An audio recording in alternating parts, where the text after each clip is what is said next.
HCTR, Deva e Tord, três fundos imobiliários que estão roubando os holofotes do mercado e, infelizmente, são por motivos negativos. Se você já investiu nesses fundos ou pensa em investir, esse vídeo vai clarear para você tudo o que está acontecendo com esses fundos imobiliários. Desde o começo do ano, esses três fundos estão apresentando uma desvalorização que é muito expressiva, extremamente rara de se ver dentro do mercado de fundos imobiliários. Eu diria que se você investe há menos de 5 anos, provavelmente você nunca viu passar por uma situação como essa no mercado de fundos imobiliários. Para você ter uma noção da gravidade da coisa, no momento que eu gravo esse vídeo, o HCTR está amargando uma queda de aproximadamente 70% nesse ano. O Deva 11 despencou um pouco menos, mas ainda assim a desvalorização é expressiva nesse período de aproximadamente 55%. Já o Tord foi o que mais sofreu dos três em termos de preço, uma queda acumulada de 70%. Essas desvalorizações, por si só, já seriam um problema em qualquer fundo ou até mesmo em qualquer ação,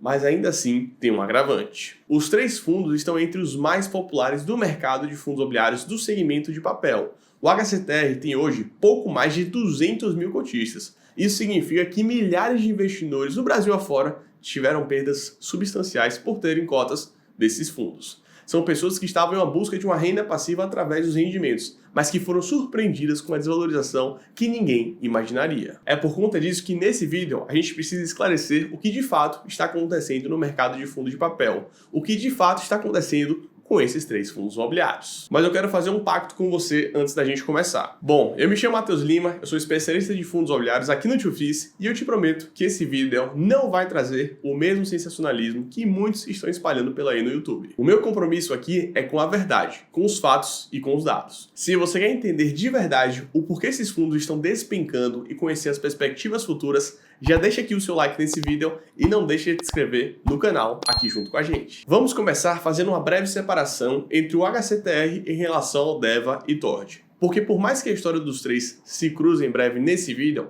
o HCTR se envolveu em uma outra polêmica logo no começo do ano e é muito importante que falemos sobre isso. Quem não acompanhava o fundo pode não saber, mas o HCTR começou o ano com o preço das suas cotas de lado, como a maior parte dos outros fundos, por uma situação geral de mercado. O primeiro grande baque real dele aconteceu em fevereiro, quando no dia 14, vários sites divulgaram e o mercado todo ficou comentando a respeito da operação de busca e apreensão que a sede da Suno Research passou, na qual o Lauro Jardim, que é um jornalista conhecido, informou que o motivo seria uma aparente manipulação de mercado que a Suno teria arquitetado em abril do ano passado, para assim desvalorizar as cotas do HCTR e favorecer os próprios fundos da Suno. Diante dessa situação, é claro que a Suno emitiu uma resposta para dar a sua versão da história e disse que a Hectare, gestora do HCTR, estava tentando retalhar a Suno de forma degradante, por ela agir com firmeza e independência na análise dos seus ativos, já que muito antes de ter seu braço da gestão, a Suno é uma empresa de avaliação e recomendação de ativos, uma research. A verdade é que a gente não tem como saber com 100% de certeza quem estava realmente certo ou errado nessa disputa. Se é que tem alguém certo ou errado,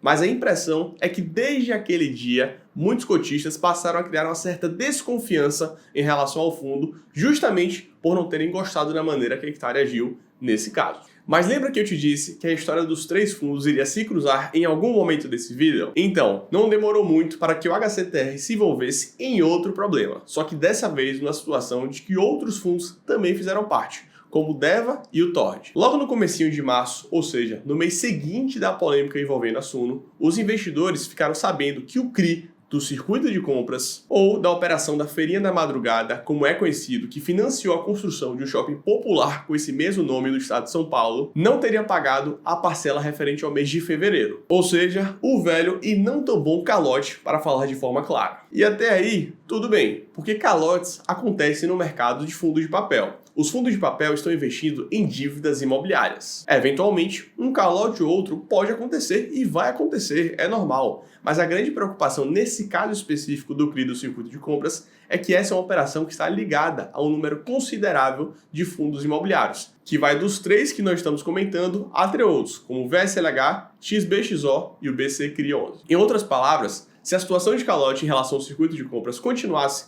teríamos um caso de crise quase que sistêmica, porque afetaria vários outros fundos em uma única vez. Isso sem contar que esses fundos em questão tinham, e ainda têm, para ser mais exato, uma boa parte dos seus patrimônios em ativos ligados à Feira da Madrugada, especialmente o HCTR11. A exposição do HCTR ao circuito de compras é de aproximadamente 16% de todo o seu patrimônio líquido do fundo, de forma direta, através do próprio CRI, e também de forma indireta pelo fundo XBXO11. Em relação ao DEVA, essa exposição é de aproximadamente 8%, de novo de forma direta e indireta, incluindo o XBXO.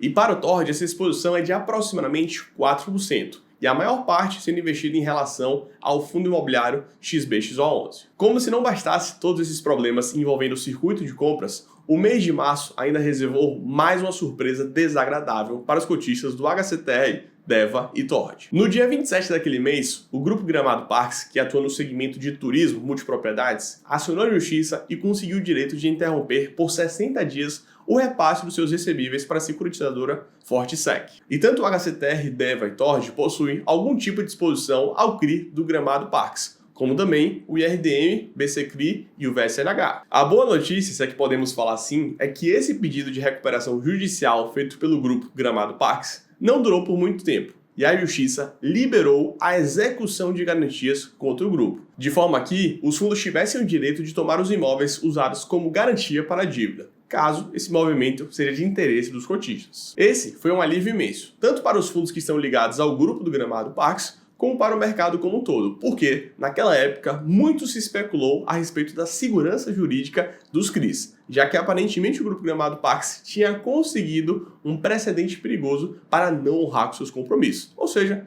não pagar suas dívidas. Porém, agora, com esse contexto atual, esses fundos podem decidir se irão ou não tomar esses imóveis que estão como garantia. O HCTR e o DEVA já decidiram que irão brigar pela execução dos imóveis. Mas o que está acontecendo é basicamente isso. Por consequência de todos esses calotes e interrupções de pagamentos, a distribuição dos rendimentos desses três fundos imobiliários em específico está sendo fortemente impactada. Quem é cotista desses fundos já percebeu que aquela época de bons rendimentos distribuído por eles já não se aplica mais. Para deixar essa situação o mais visível possível, eu separei os números de rendimento que esses fundos pagaram em janeiro de 2023 e qual o patamar que estamos vendo agora, para você entender de fato a gravidade. Começando pelo TORD, que é o caso mais preocupante em termos de rendimentos. Ele distribuiu 4 centavos por cota em janeiro, distribuiu 5 centavos por cota em fevereiro, mas desde março não vem distribuindo absolutamente nada para os seus cotistas.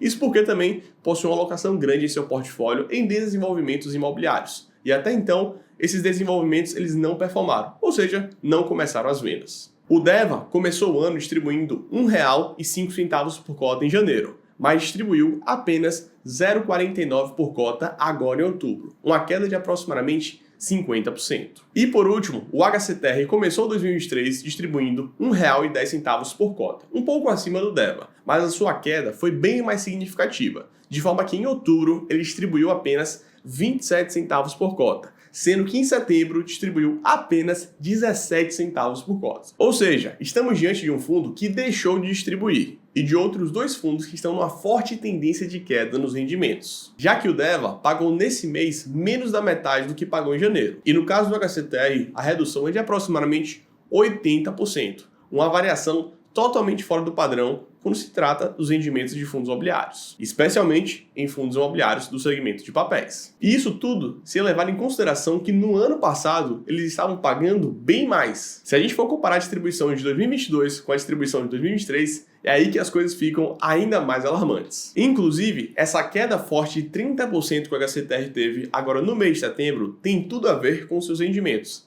já que as cotas começaram a se desvalorizar ainda mais depois de que o fundo anunciou 17 centavos por cota. A situação problemática é basicamente essa: polêmicas, calotes e concentração a devedores de operações. Mas e o futuro? O que é que o futuro reserva para esses fundos imobiliários? Bom, o cotista do TORD quer saber se ele vai voltar a receber rendimentos. E o cotista do DEVA e o HCTR quer saber se ele pode esperar um aumento nos rendimentos ao longo dos próximos meses. Isso é um fato. E sendo bem sincero com você, eu sinto em te decepcionar. Porque a verdade é que a melhor resposta para essa pergunta é um chato depende. Sinceramente, eu não sei mesmo. Isso porque nem mesmo as gestoras desses fundos podem dizer com certeza o que o cotista pode esperar no futuro. Como a gente viu, essa questão dos rendimentos distribuídos vai depender muito do pagamento por parte dos devedores do fundo, do gramado parque circuito de compras. Então, se as parcelas forem pagas no valor, nos prazos determinados, talvez eles consigam manter ou aumentar essa distribuição. Já se a inadimplência continuar crescendo e os devedores não conseguirem honrar com seus compromissos, vai ser difícil para os fundos manterem esse patamar de rendimentos. E podem até mesmo reduzir ainda mais essa distribuição. O que vai acontecer no futuro depende do desenrolar dessa situação. Infelizmente, ninguém tem uma bola de cristal. Mas uma coisa que eu posso te falar é que todas essas discussões a respeito dos rendimentos e das cotas se desvalorizando não deveria ser o foco central da análise do investidor. Existem outros pontos que são mais importantes e que pouca gente tem comentado por aí. No resumo da ópera, não tem muito que a gente possa projetar para o futuro.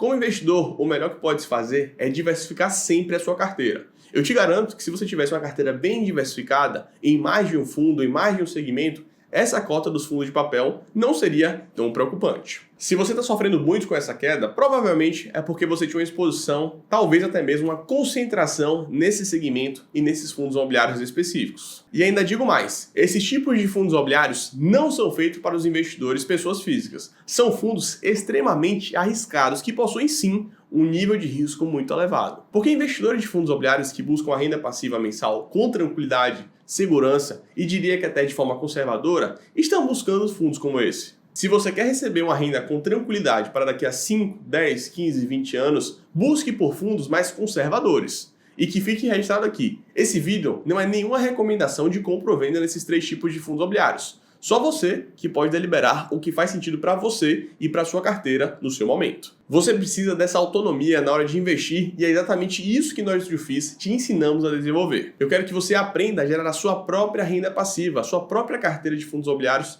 com segurança e investindo sempre nos melhores fundos imobiliários do mercado. Então, deixa aqui sua curtida embaixo, se inscreve no nosso canal para não perder mais conteúdos sobre esses no mercado de fundos imobiliários. Conteúdos que vão te ajudar a aumentar a sua renda passiva com segurança. Um forte abraço, turma, e muita renda passiva para vocês.